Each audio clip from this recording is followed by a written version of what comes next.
Oi, pessoal. Vamos continuar a leitura do texto do nosso curso de Epistemologia da Ciência. A gente está lendo o texto do Plínio Junqueira Smith, Teoria do Conhecimento e Filosofia da Ciência. Na aula passada, a gente discutiu a questão da diferença entre crença e conhecimento, né? Lembrando que o autor vem falando que as várias teorias sobre o conhecimento, o objetivo do texto é refletir sobre o que é o conhecimento e quando é que alguém pode dizer que tem conhecimento, né? Ou quando a gente pode dizer que tem conhecimento. Em meio a essa tentativa de reflexão, o autor nos mostrou que uma hipótese seria pensar o conhecimento como sendo uma crença verdadeira, justificada, certo? E em seguida ele refletiu sobre o que era a crença e agora ele está refletindo sobre o que é a verdade, né? Então ele apresentou duas teorias até agora. A primeira delas ele atribui ao filósofo antigo chamado Aristóteles, em que o Aristóteles fala que verdadeiro é quando existe uma correspondência entre o que o homem diz e a realidade, ou seja, uma ligação forte em que a pessoa pode dizer de fato o que as coisas são, né? Então há uma relação entre a linguagem e o mundo dos fatos, certo? Entre as coisas do mundo. Ele também faz uma reflexão sobre se é realmente possível isso, se o homem realmente é capaz de fazer isso, né? E que fenômeno extraordinário seria esse em que a nossa linguagem tem esse poder de dizer realmente o que as coisas são. Porque ele faz a gente pensar na seguinte questão: a linguagem é uma coisa e o mundo, as coisas que acontecem no mundo, os fatos, como ele chama, não seria outra coisa completamente diferente? Então, como é que essas duas coisas que são tão diferentes, como é que elas se encontram? Será que é realmente possível que a nossa linguagem possa dizer as coisas do mundo, dizer a verdade das coisas? Ou no fundo o ser humano ele está criando significados que são como crenças, são pessoais, não são universais, não são válidas realmente como um conhecimento mesmo, seguro, forte e verdadeiro. Então ele faz essa problematização.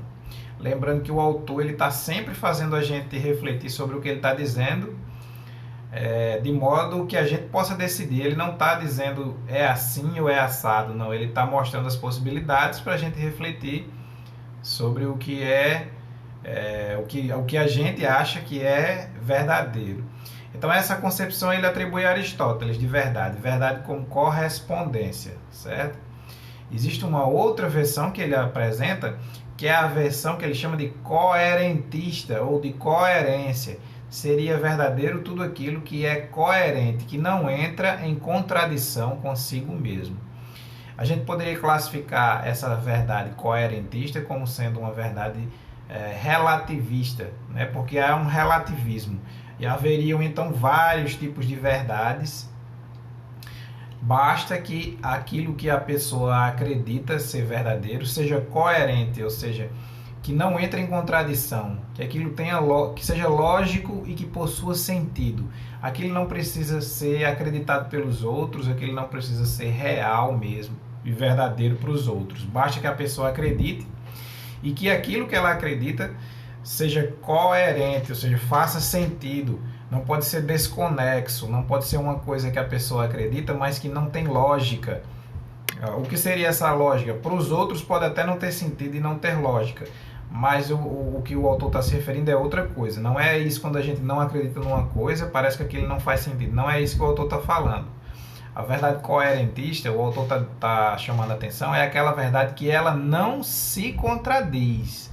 Ou seja, quando você analisa de perto aquele sistema de crença que a pessoa tem, que os indivíduos possuem, você logo percebe que ele é coerente porque todas as afirmações que ele faz, elas não entram em contradição consigo mesmo. Se ele afirma uma coisa e depois ele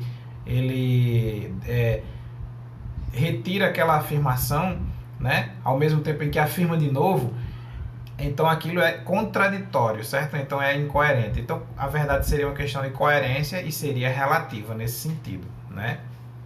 A gente parou aí, né? E aí eu vou compartilhar o texto, a gente vai continuar porque ele vai apresentar outra concepção de verdade agora. Então nós vimos aqui, ó, a verdade como uma correspondência, né?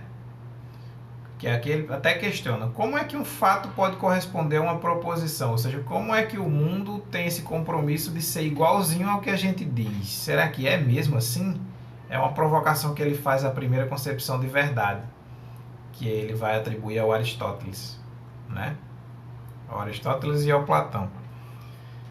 E aí ele aparece aqui com a segunda, que foi a questão da coerência. A verdade seria a coerência do conjunto de nossas crenças e não a correspondência delas com o mundo, certo? E aí ele diz que uma dificuldade dessa concepção de verdade é que sistemas coerentes de crenças podem ser contraditórios entre si. Quer dizer, qual seria o problema? O problema é que quando uma pessoa tem uma crença e ela é coerente, ela não entra em contradição consigo mesma, mas ela entra em contradição com a crença de outras pessoas. Isso significa que ela é por isso que eu chamei a atenção que seria uma espécie de relativismo, porque ela serviria somente para a pessoa e não para todo mundo. Então, será que poderíamos chamar alguma coisa de verdadeira mesmo, se ela só serve para uma pessoa? Essa seria a provocação, entende? É a verdade coerentista, certo?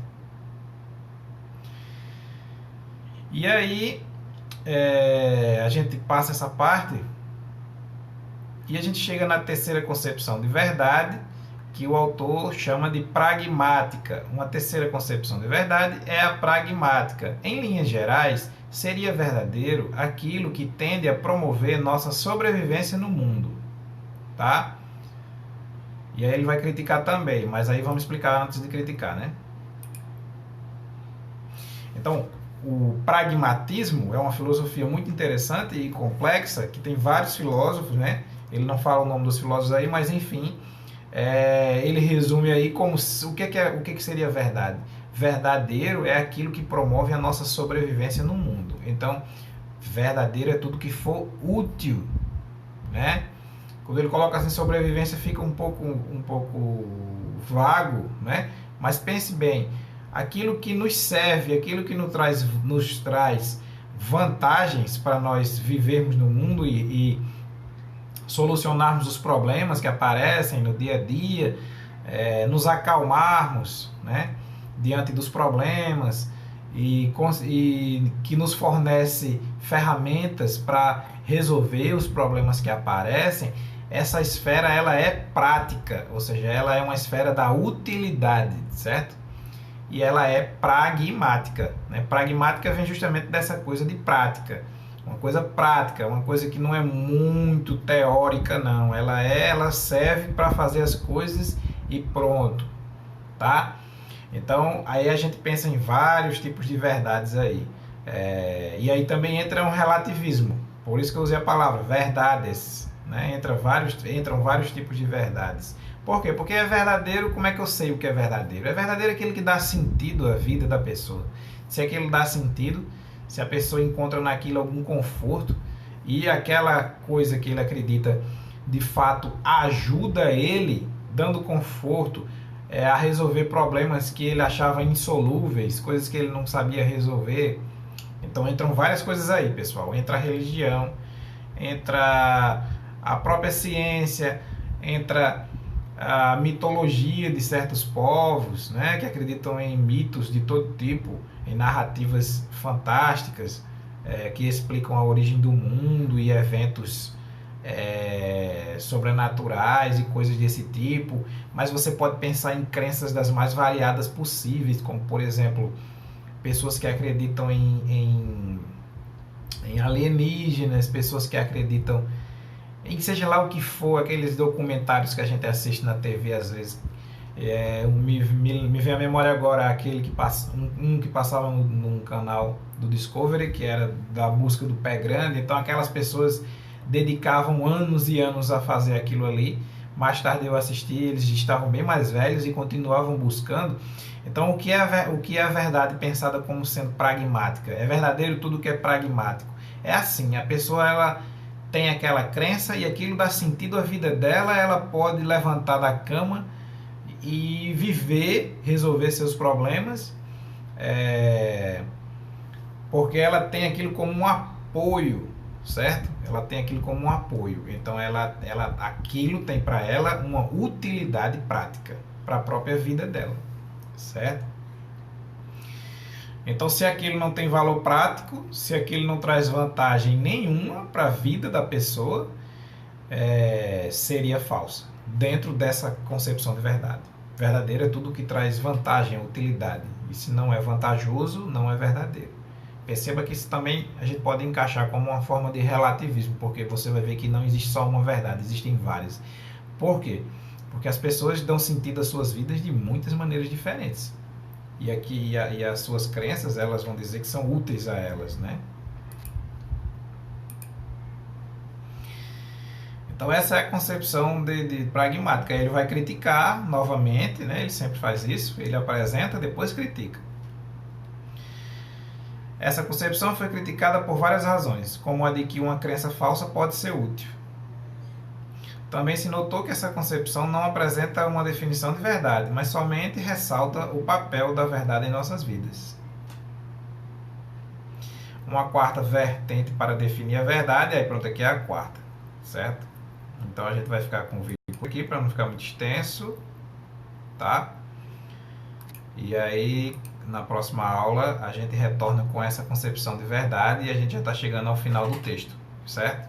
Então até mais, pessoal.